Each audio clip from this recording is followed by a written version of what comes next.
আসসালামু আলাইকুম। আসসালামু আলাইকুম প্রিয় ভিউয়ার্স, আমরা এক তরমুজের বিশাল প্রজেক্টে এসেছি। এখানে একজন তরমুজ চাষির সাথে আমরা কথা বলবো। আমরা বাজার থেকে তরমুজ কিনি, অনেক সময় তরমুজ কিনতে গিয়ে আমরা প্রতারিত হই। তো এই অভিজ্ঞ তরমুজ চাষির থেকে আমরা জানবো কিভাবে একটা তরমুজ আমরা ভালোভাবে কিনতে পারি। ভাইয়ের নামটা যদি একটু বলতেন। মাসুদ হোসেন ভাই, আমরা বাজারে তরমুজ কিনতে গিয়ে অনেক সময় অনেকভাবে প্রতারিত হই। আমাদের যদি একটু আপনি দেখাইতেন যে একটা তরমুজ ভালো হওয়ার জন্য কি কি বিষয়ে খেয়াল রাখা উচিত।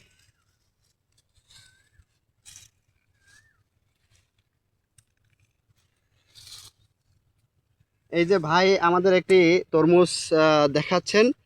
এই তরমুজটির যেই যেই অংশগুলো আমরা আসলে দেখে ভালো তরমুজ চিনব, সেটি এই ভাই আমাদের জানাবেন। এগুলো হচ্ছে ভালো তরমুজ।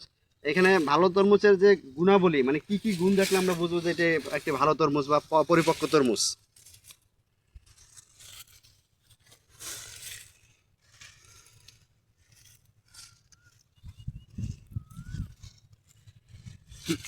আমি এখন দাঁড়ান, আমার কিছু কথা কই, দাঁড়ান, লাগবে না। যেমন একটা তরমুজের এই রেখা দেখলে বা ধরিয়ে বলেন, সেগুলো আপনি একটা তরমুজ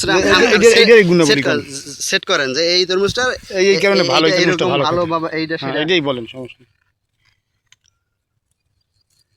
ওটা সময় এই তরমুজটা আমি জিজ্ঞান হারে।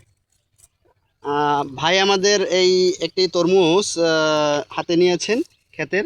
এই তরমুজটি সম্পর্কে আমাদের একটু ধারণা দেবে যে এই তরমুজটি আসলে কিরকম হয়েছে, কতটুকু পেকেছে বা কতদিন পরে এটি খাওয়ার উপযুক্ত হবে। জি, এটা আমাদের এই বৃষ্টির কারণে শিল পড়ছে, এই জন্য আর কি তরমুজটা আর কি কম পড়ে রয়েছে, ই হয় নাই। আচ্ছা, এখন কি আরো বড় হবে এটা? আরো বড় হইবে। আচ্ছা, এটা আছে মনে করেন 6 কেজি, আরো ধরেন 4 কেজি বাড়বে। 4 কেজি বাড়বে। এই একটা তরমুজ মানে পুরোপুরি পাকছে, বাজারে উঠানোর জন্য কি কি দেখে আপনারা বাজারে এটা পাঠান? এটা আমরা পাকা দেখে আমরা মনে করেন মাল কাটি। কিভাবে বুঝেন?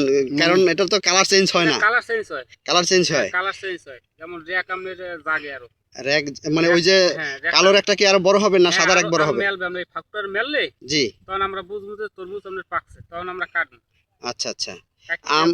ওই যে পিছনে যে বোটা, ওই যে ফুলের যে যেখানে যেখানে ফুলটা হয়, সেইখানের বোটা দেখে কি কোনো কিছু অনুমান করা যায়? না না না, ওটা কোনো অনুমান নেই। আচ্ছা, এই যে কিছু তরমুজ দেখা যায় ভিতরে সাদা, এটা কিভাবে বাইরে থেকে চেনার কোনো পদ্ধতি বা কিভাবে চিনতে পারবো? ধরবে না, ওটা আকলে বড় হইবে, ডাঙ্গর তরমুজ থাকবে।